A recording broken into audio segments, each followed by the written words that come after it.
Welcome to the podcast, Food Talks. I'm Dallas Townsend. I will be your host, and I act as the uninformed consumer asking a nutritionist all the questions that you have. Hello, I'm Jordan Townsend. I'm our resident nutritionist here at Naturally You, and I'm here to inform the uninformed consumer, answering and helping to unpack some of your more difficult nutrition questions. And we're back. Today, we're going to be talking about fat and saturated fats and non-saturated and trans, and we're not talking about the people. I giggle because it's unsaturated, not non-saturated. Okay. Well, see, exactly. I really don't know that much about fat. You know, there's a lot of talk about, I don't know when it was, several years ago, they were telling you fats were bad for you shouldn't eat fats. Fats make you fat. I know that's probably not true, but let's just talk about the issues around fat. Yeah, we can get into kind of what you were saying, too, because it was really at the kind of the turn of about the 80s was really when the whole fat fear propaganda stuff started.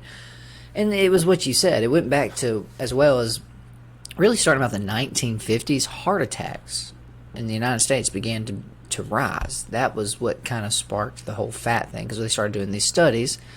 But what they don't tell you as well is that they actually suppressed the studies that linked sugar to heart disease. Those got thrown away, and that's common knowledge now. You I would can say, look that up. yeah. That's not even debated. Yeah, I would say just Google it, and they'll go into, you can read the actual whole studies, and then the doctor who, more importantly, who just recently kind of resurfaced it for us, because it was a study done in, like, I want to say the sugar one was even done in the 70s. It was actually a really long time ago relative to kind of where we're at now. And even then, it was showing that it raised heart disease. So we'll get into that too, because we talked about that some in the cholesterol episode. But that plays a big part in why we were even afraid of fat to begin with. Mm-hmm. So it really started in the 80s. The United States had started to see a slow, steady increase in heart disease from the 50s to the 60s, the 70s, the 80s. It was going up. So they started looking around, and we were trying to figure out what is causing this heart disease to go up. So what they found was when they actually cut these people open, got into those arteries, they found fat was clogging it. So in the form of cholesterol. So the immediate assumption was, if fat's what's in the arteries, then fat's got to be what's causing this. Yeah. So that's where the fear started. Now, specifically, the fear was more around the saturated fat side of it too. Now, if you're ever curious, saturated fat, besides almost always coming from animal products, that's kind of your first easy way to tell if you're eating unsaturated, not non-saturated fat, versus saturated. Saturated is from animal products. The unsaturated are generally not. The only exception to that is coconut oil. Coconut oil is a saturated fat. So obviously coconut oils aren't animals, it's plant-based.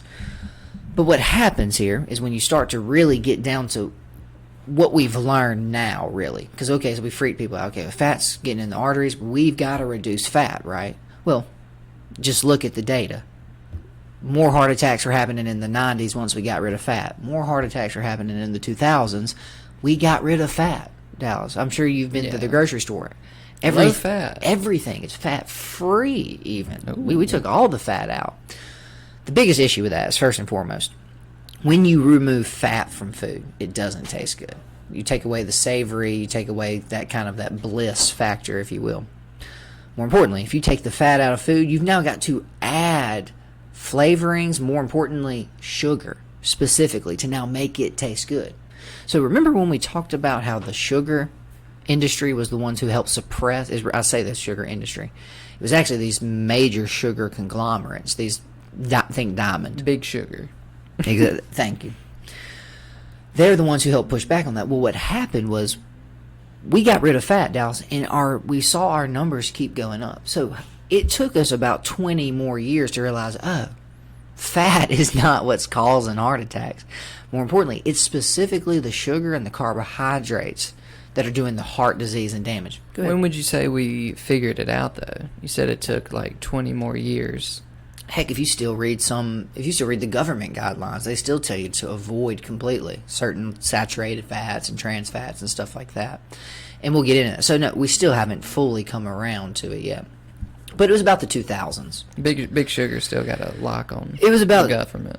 Well, that's the thing is they don't want, again, remember, the way you know that's true is it's way more than sugar. Michelle Obama came out with all those like food changes that for the school system, right? You know how many went into effect?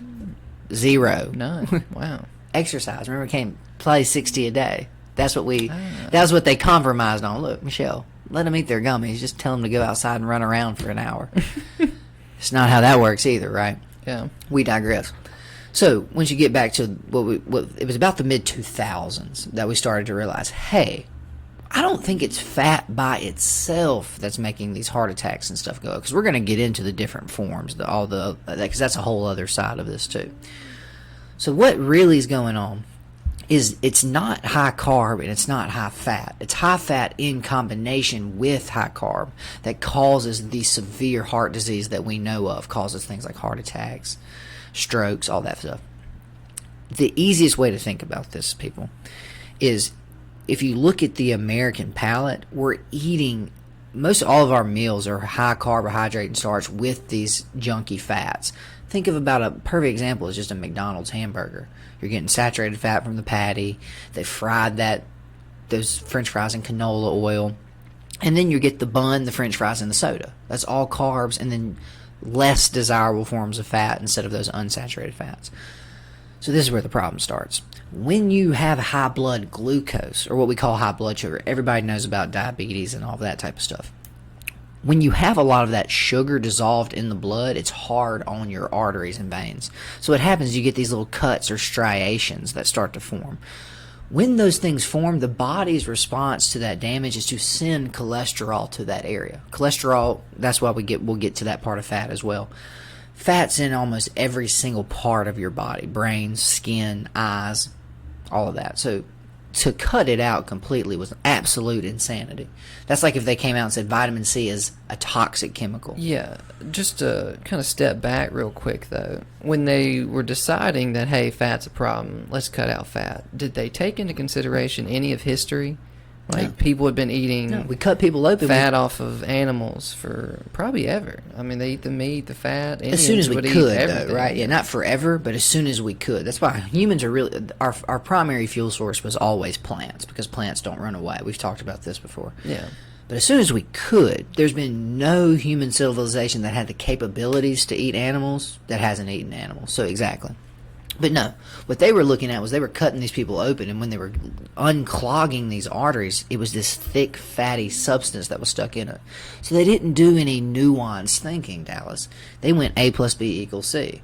Well, if fat is in their arteries, and that's what's causing their heart attacks, so if we just stop giving them fat, it's basic thinking. It's not deep enough to how this complicated machine works. It's not 21st century and cultured like us now. We just understand more, right? Yeah. And that's what happens. So when you when you get this hardening and cracking of the arteries, cholesterol is the base molecule that every cell is made out of. So cholesterol is kind of the mortar for your brick wall. So what's happening is when you do this damage, the body sends cholesterol to these areas. The problem: do you stop eating sugar? No. So this damage and this inflammation continues. And as this damage continues, and as this inflammation and these cracks get bigger, the body is not, again, a nuanced system. It doesn't have 7 or 8 approaches. What should we do about these cracks forming?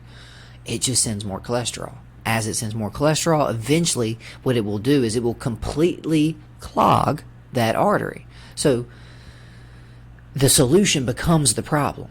So that's where we got mixed up to begin with. We didn't even look into why is this cholesterol being deposited so aggressively in these areas, and that's what it ended up being. So we just took the simple approach of fat's bad, reduce fat.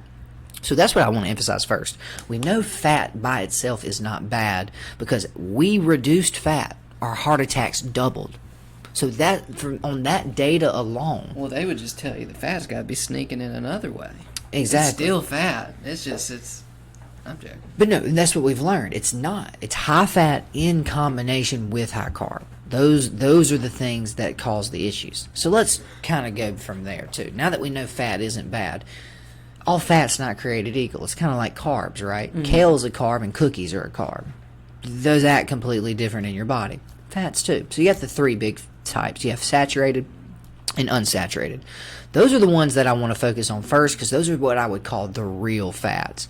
We'll get to trans fat in a little while, but trans fat is man-made fat. Very transphobic of you to not consider trans fat as real Right. fat. But. This is how this podcast got canceled, Dallas.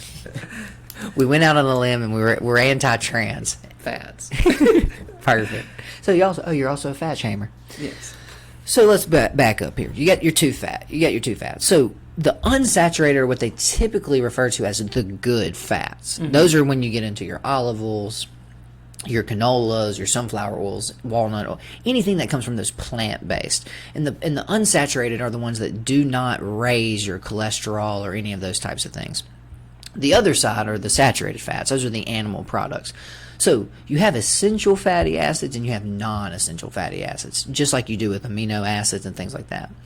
What that means is you don't need saturated fat. That's why vegans can survive. That's why vegetarians can live. You don't need the animal products. Your body has the ability to make cholesterol out of the other fats and through your liver. Same thing for all of them. So that's the thing. That's why eating things like cholesterol and stuff doesn't really impact your blood cholesterol. Your body makes cholesterol based off need. So that's what's kind of convenient about it too. That's another reason not to be afraid of fat raising your cholesterol. It can affect your triglycerides, which is your overall bloods in your fat, but it's not going to raise your cholesterol specifically. So that's the other scary thing too about the statin drugs and stuff like that. Statin drugs artificially, all they do is there's an enzyme that reduces certain fats into the cholesterol form. So cholesterol or statin drugs block that enzyme from doing its job, thus slowing down the amount of cholesterol your body can make. But artificially changing a number doesn't make you healthy. You know what I mean? So that's the biggest issue too. Plus, remember, especially if you have a bunch of inflammation, if you injure yourself, if you tear, cut, break something, your cholesterol is actually going to increase. Because your body, remember, cholesterol is a response to inflammation. So if that inflammation is in the arteries, because you're eating a bunch of sugar and junk food all the time, that's where the cholesterol goes. If you fall down, and perfect example is swelling. If you damage yourself, remember, cholesterol is what makes up that cell wall. So if you're going to repair those cells, you need cholesterol in the area. So again, you see how fat and cholesterol kind of blend together, and I don't want to get too far down that road because we have a whole cholesterol episode. Yeah. So that's why the saturated fat. So the unsaturated fat too are also good. They're needed, but this is the second split essentially too. I'm sure you've heard of omega-3s, right?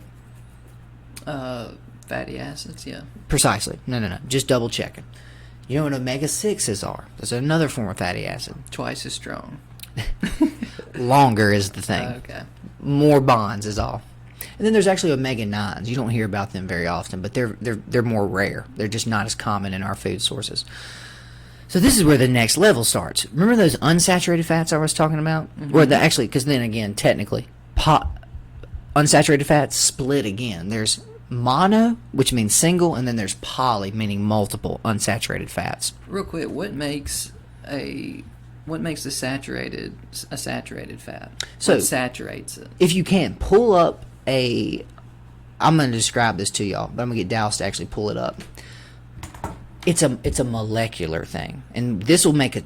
I'm glad you actually asked this question because it'll make total sense why the trans fats cause us such issues. What these are is the way the polyunsaturated and the unsaturated. Yeah, fine, either way, computer, cell phone, doesn't matter. It's all about how they physically are formed in the body. So it's about these double bonds. Now, the unsaturated fats, if I'm not mistaken, they end. So no, type in molecular structure.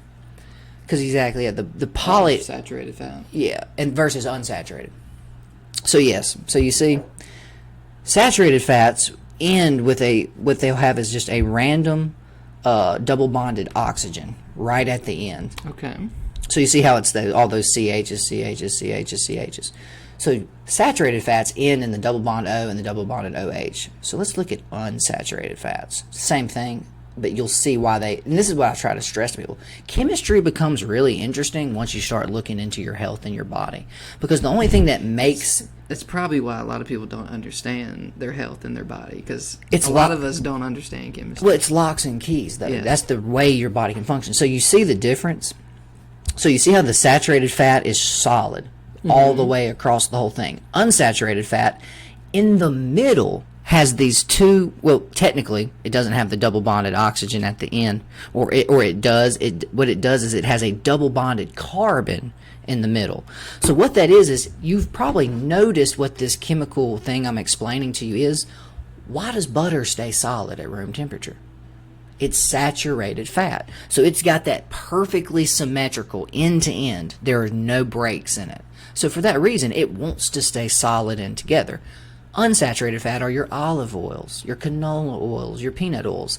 Because they're broken, they have that broke back right in the middle, that makes them more likely to not stay together. We call that liquid. Interesting. So no, it's really that simple. So that's another reason that we were afraid of saturated fat at first. Because if it's solid at room temperature, that means it's going to solidify in your arteries. Turns out it doesn't actually work that way. Yeah. So that's the thing. You don't need to really be afraid of saturated fat like they've told us for a long time. Meaning your body can clear it. It can get it out of your bloodstream. No problem. Now, the thing is too, I think it's on here. Look at trans fats. That's what I was about to say. Should I be afraid of trans fats? You should. The government has actually banned trans fats. That's how serious trans fats actually are. The FDA has actually done their job. They actually paid attention to the food side for just a second to actually ban these. So when you get into trans fats, the problem with trans fats is they do not occur in nature. So what that means is your body never planned for them to fit into your chemistry anywhere. Yeah. So I just wanted to describe this to people too. So a saturated fat is double bonded oxygen on one end with a OH group straight across the whole way. Solid. The saturated fat is the double bonded hydrogen and an OH group. In the middle, there's a double bonded carbon with. So then it picks up on that straight hydrogen structure again. Trans fat is the Frankenstein, as you see, Dallas. It's got the double bonded on the end, but in the middle, they also double bonded the carbons, but they also added some extra stuff to it. So by doing this, it's called. You've probably seen when you looked on red food labels, you'll read those things that say. I'm blanking on what they're called. The red food labels. They're like polyunsaturated fats and monounsaturated fats. So what those are is you can actually create these things. It's through a form called hydrogenation. So what they do is they take unsaturated fats and they put them in a pressurized, temperature-controlled thing. And then they bombard it with hydrogen. So they force that to straighten out. So that's when things get freaky, though, because you've now changed the chemistry. But it looks like they just moved one of the hydrogens down to the bottom. Exactly. Being on the bottom changes it? Well, think about margarine. Margarine at room temperature is solid. Can't believe it's not butter. You can refrigerate it, pull it out, and it immediately what? More like, I can't believe you're eating this. It spreads immediately. That's the thing, whereas you would have to wait for butter to thaw up and come down. So that's what it's doing. By flipping those two hydrogens polar of each other, you now have something that kind of works as a hybrid. It will stay solid, but it'll spread easily. Yeah, if you want it to. Okay. So it seems great, but the problem. Real issue. So the issue was too is that's what people probably noticed this. McDonald's fries changed flavor in the 80s. McDonald's used to fry in not margarine. They used to fry in lard. So that's why it had such a good flavor to it, because that's pork oil, essentially, is lard. So when they switched to this, the biggest reason they switched is it doesn't go bad. Trans fats really won't spoil on you. They're shelf stable, unlike butter, which you have to keep cold, unlike some of the other oils, which will start to go rancid on you. So that was the first and foremost reason. The second reason is it was cheaper. It was cheaper to create this shelf-stable version. That's what Crisco is, by the way. Crisco, can't believe it's not butter, country crock, all those things. Those are the trans fats. And the problem with trans fats is just like it's the same problem with artificial sweeteners. When you put them in, the body doesn't have a metabolic process for that. So remember, saturated fats can fit in places like your brain. They can fit in places like your liver. They can be converted to these different essential things you need. Same with unsaturated fats. They fit in for different chemical things you need. The problem with trans fats is they show up and there's nowhere for them to go. So typically what they found was the body will actually store trans fats in your fat tissue. It just basically says, look, let's store that away. until we can figure out what the heck to do with it. So if you're still eating these things over time, that's why a lot of this belly fat and stuff will not go away. The body says, I'm using that temporarily to protect you. I don't have anywhere to keep this, and we don't have anything to do with it. You can't just get rid of it? So the problem with fat is, remember, unless it's moving out through the bile, we remember on our liver and our gallbladder episode, you're a water-soluble thing. So the body doesn't have a lot of places to deal with fat. That's why fat is so small in our macros, remember? 60% of what we eat is carbs. The other 20-30% is fat, is protein. About 15 to 20% is fat. It's because there's not a lot of fat fuel sources, right? You don't just eat butter. You don't just eat coconut oil. You don't just drink olive oil. You could. You probably shouldn't. It's not going to make you. It's not going to make you feel good. So that's what I say. Remember, you're a water machine. You need a little bit of fat. Like I said, some of your sex hormones are fat based. Some of your brain is mostly fat. So that's the thing. Most of you is not fat. So again, short term, body says, okay, I can't use this to make testosterone. I can't use this to build new brain tissue. Hey, just stick that in his fat cells, and we'll wait for later. So do you know when trans fats came onto the scene? It was about the 80s. That's what I was going to say. Is the McDonald's and them switched to trans fats from lard because it was cheaper. Because you can remember, this is the big difference. You have to have a pig, slaughter a pig to get lard. It says 1901, but that's when it was a German scientist. That was when they figured out how to hydrogenate these oils. That's what it is. You ever read hydrogenated oils or partially hydrogenated? That's what those are. What they do is they bombard these oils that are not like polyunsaturated. They make them take on these extra hydrogens, and it changes their chemistry. So yeah, you're right. The FDA ruled in 2015. It was very recent, yes. That they were unsafe to eat. How Dallas? Well, thanks. Well, and that's the thing. Google real quick. See when later. McDonald's changed from lard to margarine, because that was the big shift. What are they doing now if it's banned? Back to lard? Well, they gave them a time frame. I think they have 5 to 10 years to fully remove all trans fats from their foods. Can you imagine still eating trans fats? It's still in food somewhere, though. Some of these, you'll see it sometimes. If you see monounsaturated or poly. When did McDonald's change? Because, like I said, it was funny, Dallas, because it perfectly coordinated with that whole fear of fat thing. That was one reason they got away from lard, is they were like, hey, we're gonna do better by switching to these new margarines to fry our oils into. So it says in September 2002 it pledged to switch to a new oil that would half the level of harmful trans fatty acids. But that was that was after they realized, okay, maybe no, I want to know when great. they switched. See when they switched from lard. Here we go.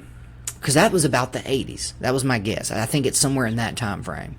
So it says it became prevalent in McDonald's fries in 1990 when the company switched from beef tallow to vegetable oil in an attempt to lower the amount of saturated fat in its food. That was before trans fat was proved to be such a villain. So let's just back up here. So about the 90s. So I was close. Yeah. They started with lard. They moved to beef. They ended up on trans fat. Now, the real thing, though, I was going to go back to, the reason trans fats really took onto the scene and why they're in so many processed foods at all, cheap. Remember, you produce trans fats. You have to raise a pig. Cheapness will be the death of us. You have to milk a cow to make butter. So again, these things are difficult to produce. Whereas you can just if you can make it a industrial process, that's easy. So there you go. That's the problem too. And remember this now in 2020, people. They switched from saturated fat, which your body understands and can use, to something that your body is so foreign to and has never seen to for your health. For literally all of the 90s? To try to help you. And so, 2002. So for about 12 years, they didn't, but they thought they were doing... Dose in a mass population. Based on the data, Dallas, these oils are better. No. Where's that lawsuit at? Not at all. So, no, exactly. So, thank God. Our FDA came out in 2015. Now, I would love to, if you still have it up, I want to know the time frame. But think about that. They came out in 2015. McDonald's realized in 2002 something was an issue. So, yes. McDonald's stepped up. I was like, Well, a lot of times, too, as you probably know, consumers and culture move faster than legislation does, though. Thankfully, I guess. Well, you say thankfully, but we're still operating on the SEC's 1931 reviews for the stock market, even though we've had electronic trading since the 80s. So, no, we digress. Yeah. So, that's the crazy thing, is trans fat's biggest issue. So, if you get anything from this podcast, eat the most natural forms of fat you can. Eat vegetable oils, and we're going to get into those because those aren't as healthy as they want you to think either, the unsaturated fats. Isn't that Beyond Meat? Aren't they based on a lot of oils? Those are protein. That's okay. So remember, they're getting the protein side. So remember, all pretty much everything that exists has fat, protein, and carbohydrates in it. On some level. So do you, though, right? You've got carbon. You've got protein, and you've got fat in you. So that's the thing. The next level of all of this, since we've split these things all up, is the omega-3s and the omega-6s. So see, a lot of those fats that they call the good ones are omega-6. Now, what they don't tell you, though, is those are essential and important. Those are actually very inflammatory oils. Peanut oil, canola oil, soybean oil, all that junky corn oil and stuff like that. So even though those are necessary, they actually cause the body to inflame and respond. The omega-3s are their other side of that. And omega-3s are actually, as you probably have heard and known, anti-inflammatory. So it's not that you don't need any omega-6s and you need just omega-3s. You need both. But I think we've talked about this before too. It's all about ratio. The average ratio needs to be about 1:2 to maybe 1:4. That means for every 4 omega-6s you get, you need about 1 omega-3 per gram. So just read it like that. 3 grams of this to 1 gram of that. Do you have any idea what the average American ratio is of omega-6s to 3s? I have no clue. It's terrible. It's about 1:20 to 1:10. So that means we're about a factor of 5 to 10 off from what we should really be eating. So is that going to be a problem? That's why we have all the inflammation we do. That's why we have all the things, because we eat stuff that's fried in, cooked with, uses processed food, especially uses soy oil, corn oil, all that junky. The best sources of omega-3s are ocean fish.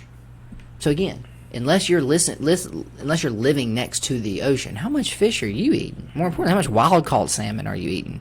Not enough. Almost none.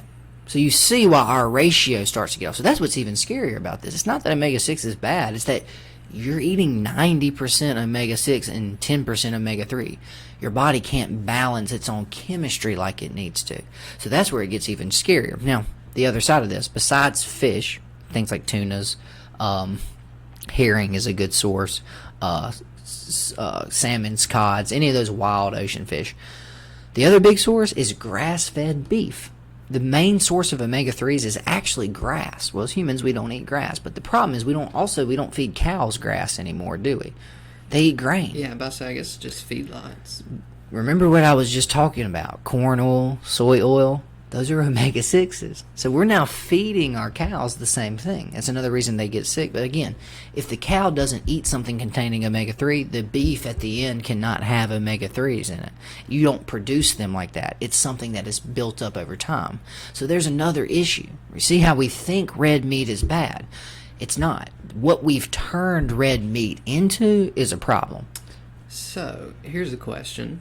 If we ever do make the switch to lab-grown meat, could they fix that problem to where it would have enough in it? That would be interesting. If you could eventually, the long-term goal for that would be if you can control the nutrient levels. You know what I mean? If you could up-regulate iron and you could up-regulate omega-3s. Now, I don't know. I don't know enough about lab-grown meat to figure out. I don't think anybody does right now. They can grow it, but it's extremely expensive. But I'm just thinking 10, 20 years in the future. When it's viable. Well, that's the thing, too, that for climate change and for destruction of rainforest and for land management, we don't need more cows. We just need to figure out a way to make beef affordable and simple in that. Because, again, that's an interesting thought, Dallas. I feel like it would depend on where you took the sample from. Meaning, did you take a feedlot cow and you took that muscle tissue and expanded it and grew it into steaks? But if you don't have to take a lot, the reason those cows in the feedlots are so poor and degraded is because you have to feed them that way to produce that many. But if you can take a sample from a healthy cow, or why no, not? just a wild, giving crazier, a wild cow. Or imagine if you could capture, if you catch still it. Wild cows. There are, but they're very scary. Probably got to go to another country. They're super scary. They're called I think they're called something bulls. I think scrub bulls. You ever heard that term? Yeah, it's when they go into the wild they physically change, right? Yeah, they got huge horns. They're terrifying. They're actually super aggressive too. So they're not anything like you think a cow It's probably is. for the best that we. I mean, yes, they're domesticated them. basically wild buffalo. You know what I mean? Yeah. Like, so exactly. You gotta be if you're out there scrapping on your own and you're a cow. Well, yeah. Also, gotta be too, tough. remember now breeding is a big thing, right? You're not being controlled by humans and kept separate, so you're fighting with other male bulls regularly. So it gets pretty heated. So no, that's what my thing for lab-grown meat would be: is eventually take cultures from things like wild venison, and just have wild venison available in stores. Hey, look. Is anything ever that easy though? It just seems like such a pipe dream. But again, now they said that mobile wireless communications was a pipe dream.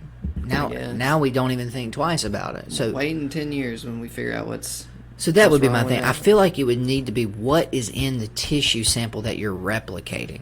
That would be the most important as far as, I hope that answers your question. But, Yeah. but that's why I try to emphasize people. Red meat's not your problem.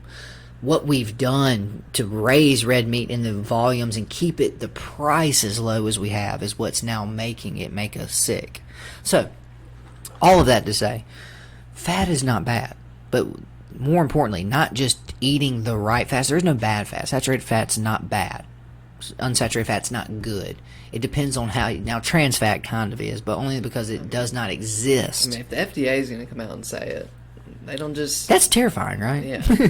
We know they spend all their time reading drug applications. They don't really look They had into every the food reason source. not to. I mean, that's just one less thing they had to do. But it's like, if there's a problem, It's actually and they come out harming and say people's it, health. It's hurting. And what it was is specifically, it increases obesity dramatically. Like I said, because your body stores it short term because it doesn't know what to do with it.